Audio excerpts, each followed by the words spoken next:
Okay जी, आज हम देखेंगे डिकोडर। डिकोडर्स क्या होते हैं? डिकोडर्स जो है वो हमें आउटपुट पे मेन टर्म्स जो है वो जनरेट करके देते हैं।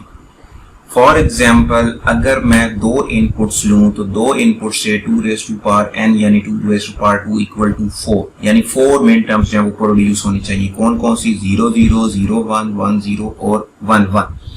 तो अगर ये हमारे पास इनपुट x है, ये इनपुट y है, तो इसको अगर मैं मेन टर्म की फॉर्म में लिखूं तो x prime y prime x prime y x y prime और x y। अगर हमने ये वाली मेन टर्म्स जो है वो आउटपुट पे जनरेट करनी हो तो हमें जो है वो डिकोडर्स जो है वो रिक्वायर्ड होंगे। इट मीन्स कि अगर हमारे पास डिकोडर के अंदर n इनपुट्स हैं तो आउटपुट्स हमें कितने मिलेंगे? 2 raise to power n।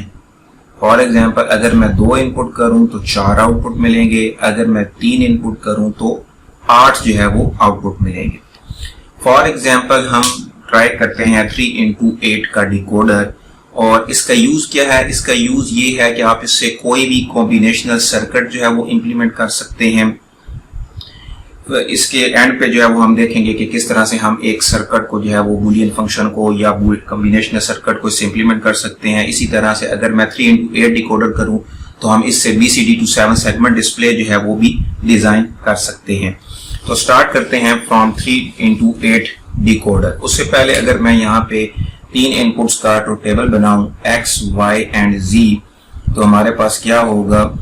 3 input से 8 कॉम्बिनेशन बनेंगे, 0 1 2 3, इसी तरह से 4 5 6 एंड 7। और अगर मैं इसको मेन टर्म की फॉर्म में लिखूं तो x prime y prime z prime x prime y prime z x prime y z prime x prime y z x y prime z prime x y prime z x y z prime x y and z। Okay, ये हमारे पास है M0, ये हमारे पास M1, ये है M2, ये है M3, M4, M5, M6 और M7। तो ये हमारे पास हैं मेन टर्म्स। अगर हमारे पास 3 इनपुट हो, 3 इनपुट से 8 कॉम्बिनेशन, 8 मेन टर्म्स हो फ्रॉम 0 to 7। अब यही चीज जो है वो मुझे आउटपुट पे चाहिए, यानी ये मैंने आउटपुट पे जो है वो जनरेट करनी है। एट अ टाइम हमें जो है वो एक जो है वो अगर एक इनपुट पे कॉम्बिनेशन देंगे तो हमारे पास जो कॉम्बिनेशन देंगे उसके अगेंस्ट जो मेन टर्म जनरेट हो रही है वो हमें आउटपुट पे मिल जाएगी। फॉर एग्जाम्पल, अगर मैं इसको इस तरह से ब्लॉक डायग्राम में शो करूं, 3 इनपुट हैं, 8 इसमें इस तरह से आउटपुट हैं लाइक दिस, ये 0 से लेकर 7 तक। अगर मैं देता हूं यहाँ पे 0 0 0 तो मुझे मेन टर्म 1 पे जो है वो आउटपुट 1 मिलेगी।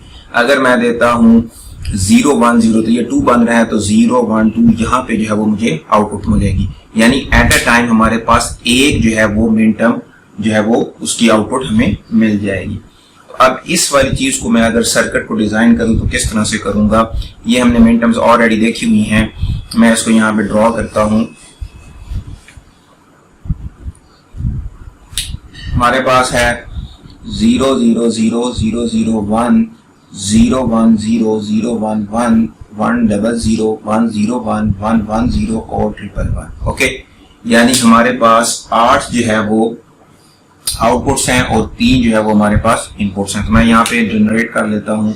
ये मेरे पास है x और यहाँ पे इसका ये हम कॉम्प्लीमेंट ले लेते हैं, ये हमारे पास y, ये इसका कॉम्प्लीमेंट, ये है हमारे पास z और ये इसका कॉम्प्लीमेंट। ओके, अब हमें ये सारी मेन टर्म कैसे जनरेट होगी? हम यहाँ पे जो है वो 8 एंड गेट लगा लेते हैं, 1 2 3 4 5 6 7 और 8।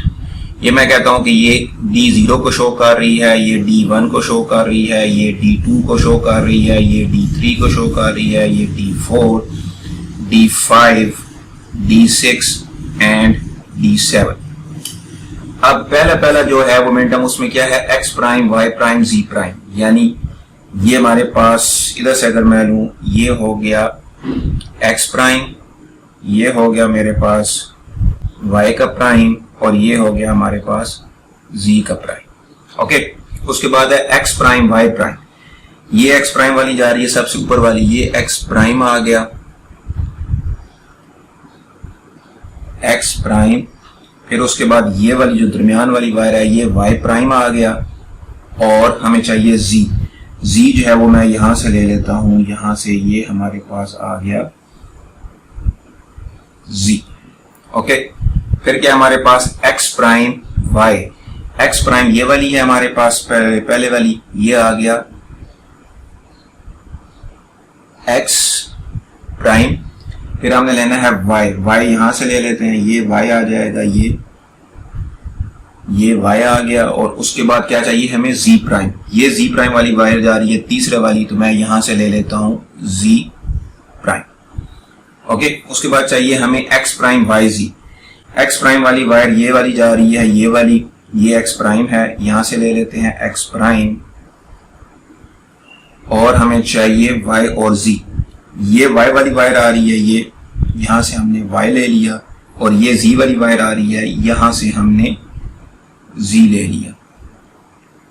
Okay, x prime y and g. Okay,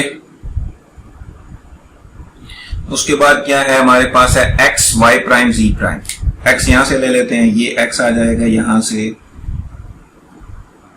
ये आ गया एक्स, उसके बाद वाई प्राइम जी प्राइम, ये वाई प्राइम वाली वायर जा रही है, यहां से वाई प्राइम ले लेते हैं, और जी प्राइम, ये जी प्राइम वाली वायर जा रही है, ये वाली यहां से ले लेते हैं, ये आ गया हमारे पास x y prime g prime. Okay, उसके बाद क्या है एक्स वाई प्राइम जी, एक्स, एक्स ये वाली वायर जा रही है, ये वाली यहां से ले लेते हैं एक्स, उसके बाद हमें चाहिए वाई प्राइम, ये वाई प्राइम वाली वायर जा रही है, यहां से ले लेते हैं, और उसके बाद चाहिए हमें जी, ये जी वाली वायर जा रही है, यहां से ये ले लिया मैंने जी।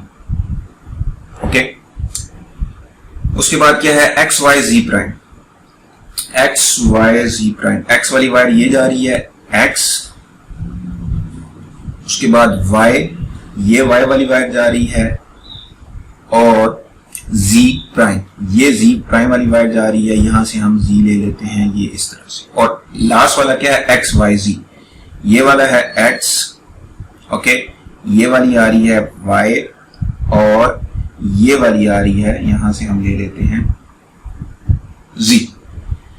तो ये हमारे पास है 3x8 का decoder, 3x8 decoder circuit diagram. ठीक है, अब अगर हम इनपुट पे देते हैं 0 0 0 तो हमें D0 पे 1 मिल जाएगा, बाकी सारे जो है वो जीरोज रहेंगे।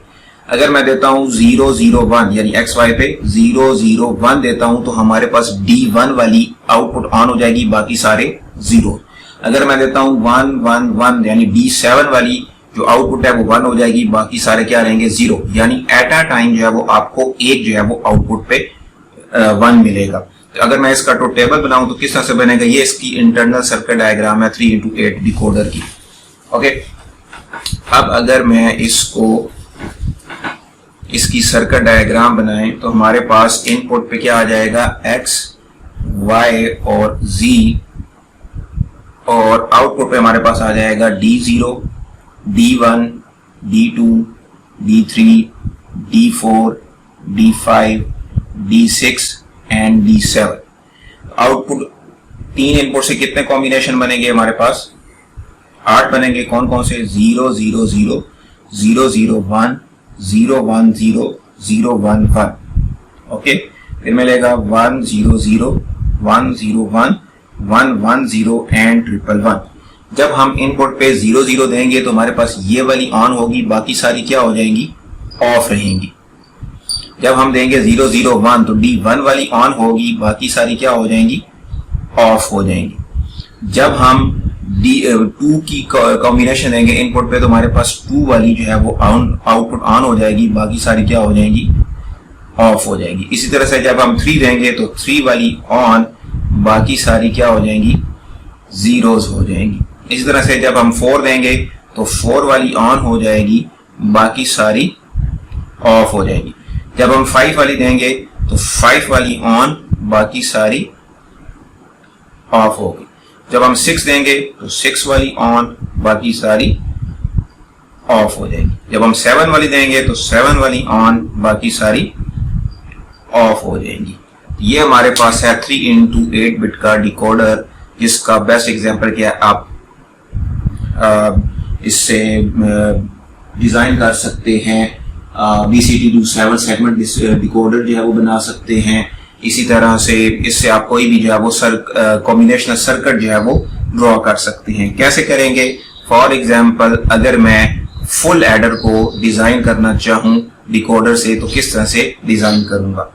फुल एडर में हमारे पास 3 इनपुट होते हैं, तो ये 3 इनपुट के कॉम्बिनेशन दिए हुए हैं। यहाँ पे मैं इसको रिमूव करके अभी फुल एडर का जो है वो सर्किट ट्रुथ टेबल बनाने लगा हूँ। फिर उसको देख के हम जो है वो क्या करेंगे, इसको डिकोडर से इंप्लीमेंट करेंगे। यहाँ पे मैं सम वाली आउटपुट ले रहा हूं और यहाँ पे हम कैरी वाली आउटपुट ले लेते हैं। ओके, 000 को सम किया, सम 0 कैरी 0, 001 सम 1 कैरी 0, 010 सम 1 कैरी 0, 011 सम 0 कैरी 1, 100 सम 1 कैरी 0, 101 1 और 12 0 सम में आ गया, कैरी 1 में आ गया, 112 सम में 0 कैरी में 1 और 111 में हमारे पास 1 आ जाएगा। ट्रुथ टेबल बनाने के बाद आपने जितने भी आउटपुट्स हैं उनको आपने सम ऑफ मेन टर्म्स की फॉर्म में लिखना है। यानी अगर मैं सम की बात करूं तो सम में हमारे पास क्या आ रहा है, मेन टर्म 1 2 4 एंड 7, 1 2 4 एंड 7। इसी तरह से कैरी वाली आउटपुट को अगर मैं सम ऑफ मेन टर्म्स की फॉर्म में लिखूं तो 3 5 6 7, 3 5 6 एंड 7। ओके, अब हमारे पास इनपुट्स कितने हैं, 3। यानी हमें डिकोडर कौन से वाला चाहिए जिसके इनपुट्स जो है वो 3 होने चाहिए, यानी 3 इनपुट और 8 जो है वो उसके आउटपुट निकलेंगे। ओके, यहाँ पे जो है मैं 3x8 का डिकोडर ले लेता हूं। यहाँ पे ये मैंने ले लिया 3x8 डिकोडर और ये इसके 3 इनपुट आगे कौन कौन से, x y एंड z, 1 2 3 4 5 6 7 और 8। ओके, जो जो आपके पास सम के अंदर मेन टर्म्स इन्वॉल्व हो रही हैं उनको हमने सम करना है। सम का मतलब क्या है, और चाहिए। यानी ये हमारे पास r आ गया एक, इसमें मैंने कौन सा देना है, मेन टर्म 1। ये है मेरे पास 0 1 2 3 4 5 6 एंड 7। 1 वाली चाहिए, ये 1 वाली आ गई।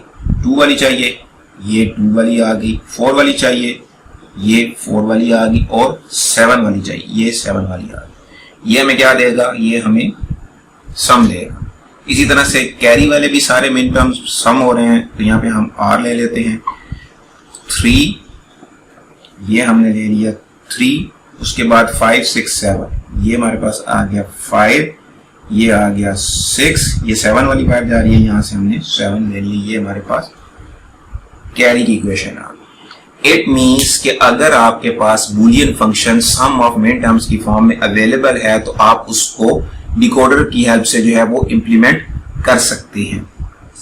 ओके, तो कोई भी फंक्शन हो, चाहे वो मेन टर्म उसकी पूरी नहीं है, तो आप या तो उसका ट्रुथ टेबल बना लो, ट्रुथ टेबल से आपको आउटपुट पे 1 मिल जाएगा, जहां जहां पे 1 मिलेगा वो वाली मेन टर्म्स आपने सम की फॉर्म में लिख लेनी है।